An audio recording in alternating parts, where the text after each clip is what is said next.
Have you ever made something that you were just so excited about, so thrilled with, and then you went to use it and it smelled unbelievably awful? Well, today we are having a bit of fun talking about 5 ingredients that can make your formulations smell awful and what to do about it. Now, of course, whether or not you find the smell of a particular ingredient to be offensive is a very personal thing. So please keep that in mind as I poke a bit of fun at these 5 stinky ingredients. Before we dive in, let's look at stinkiness in general. The first thing you want to do when you are starting to work with ingredients is make sure that you are smelling them. If you're sniffing a new ingredient and your immediate reaction is to recoil and retch a little bit, please know that that ingredient isn't going to really improve substantially upon being included in a formulation. You know those dog poop bags that are supposedly scented like lavender? It's kind of like that. It's not like the dog poop smell is any better, it's just kind of got some lavender on top of it, and now it's just a different kind of poop smell. It's not good. So yeah, if something smells awful, please don't charge ahead and make like a giant batch of something with it, because the chances are decent that you'll end up with a giant batch of something that you hate the smell of. Make sure you start with a small batch so you can see how that ingredient comes through in the final product. Who knows, it might not come through at all if the usage level is low enough or there's enough other stuff going on in the formulation. Different people have different opinions about what smells good and what smells bad, and different batches of ingredients can vary quite dramatically in smell from bottle to bottle and batch to batch. So as much as you can read up on an ingredient online, or you might have used it before, really the best and only accurate way to know if an ingredient smells gross is to give it a little sniff yourself. All right. Let's get to the stinky ingredients. Our first stanky pants ingredient is neem oil. I'm pretty confident that neem oil is the most legendarily stinky ingredient in the world of DIY skincare. This viscous greenish brown liquid can be charitably described as smelling like barbecue sauce with distinct notes of raw garlic, molasses, and really old cabbage. I'm not showing a bottle of neem oil here because I don't have any, and decided honestly life is too short for neem oil no matter how many wonderful benefits it might have, and that bottle got binned on a move at some point a very long time ago. Even people who cheerfully use and love neem oil admit that it doesn't smell very good. My friend Barb is one of those people and has formulated an entire series of neem-themed formulations that she has called Stinks Like.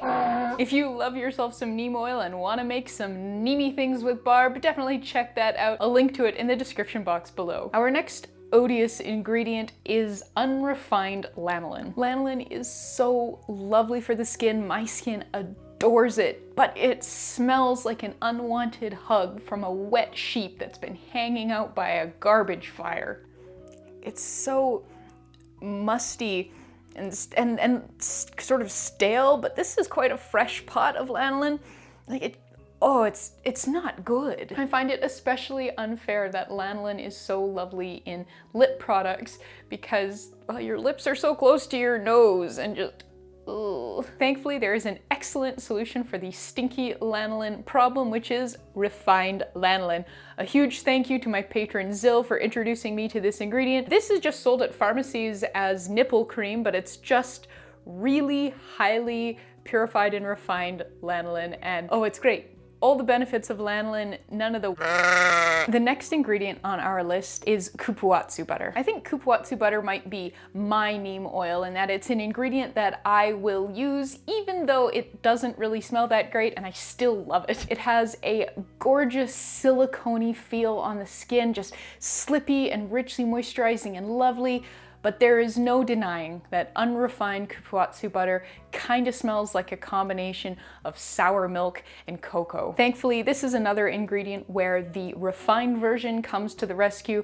Refined cupuatsu butter doesn't really smell like anything and is just as lovely. The fourth ingredient in our smelly ingredient lineup is hydrolyzed silk, with a caveat of sometimes. So this goes back to what I was saying earlier about how different batches of ingredients, different suppliers, different manufacturers can smell really, really different. My hydrolyzed silk is from New Directions Aromatics, and it just smells slightly sweet. There's nothing offensive about it at all, and I love it and use it very readily and generously in many of my formulations and have for years. Unfortunately, I have heard from quite a few readers who purchased their hydrolyzed silk from somewhere else and report back just horrified. Their hydrolyzed silk smells so bad that it has completely ruined the formulation, and they can't believe that I use that much when it smells this bad, but mine doesn't smell that bad. From my reading, this comes down to how the silk was hydrolyzed. If it was hydrolyzed enzymatically and it's white, it generally smells fine, but if it was hydrolyzed chemically and kind of has a yellowy or brown color, that's where the grossness starts to happen. In a case like this, where you know that the ingredient has the potential to smell terrible, I really recommend making sure you are reading the reviews for the product wherever you're buying it, if they are available,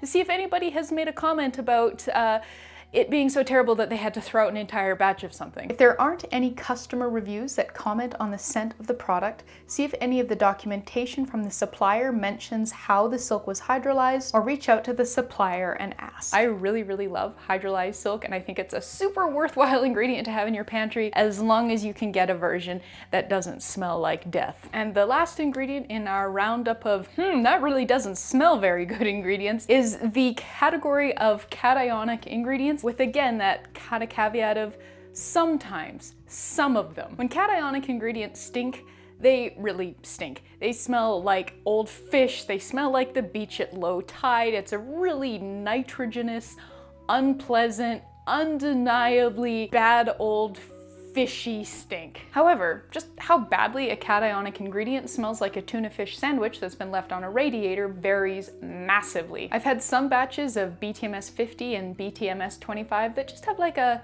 vague fishy whiff that doesn't make it into finished products, and I've had other batches that are substantially more assertive. I've only ever had one bag of bihentramonium chloride, but yeah, that really doesn't smell amazing. It's definitely a 1% usage rate based on scent alone kind of ingredient. My experiences with honeyquat have been pretty gross, so I tend to choose polyquaternium 7 instead, but I've heard from readers that their polyquaternium 7 is none too nice on the nostrils, while their honeyquat is completely fine. Thankfully, the usage rates of the stinkiest of the cationic ingredients are often low enough that you can really get their benefits without the scent coming through in the end. That said, if you have just opened up a brand new bag or tub of your favorite cationic ingredient and you kind of feel like you got slapped with a 3-day-old dead fish, you will definitely want to be making a small test batch of your formulations with that ingredient to make sure that the smell doesn't become the inadvertent star of the show. I'd also like to throw in an honorable mention for just expired ingredients. Do make sure you are smelling your ingredients, especially oils and butters, to make sure that they haven't gone rancid on you. The smell of rancid fat is a fairly distinct one. I think it smells a little bit like old crayons,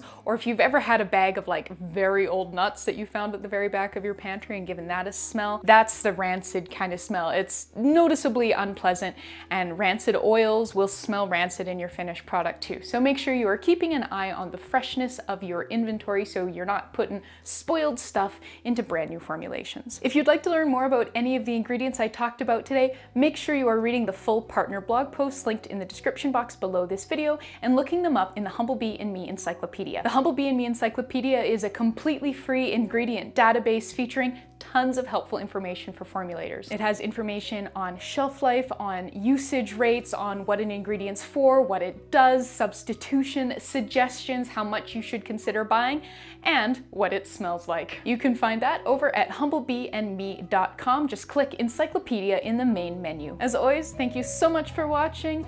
May your formulations always smell fabulous, and I will see you next time.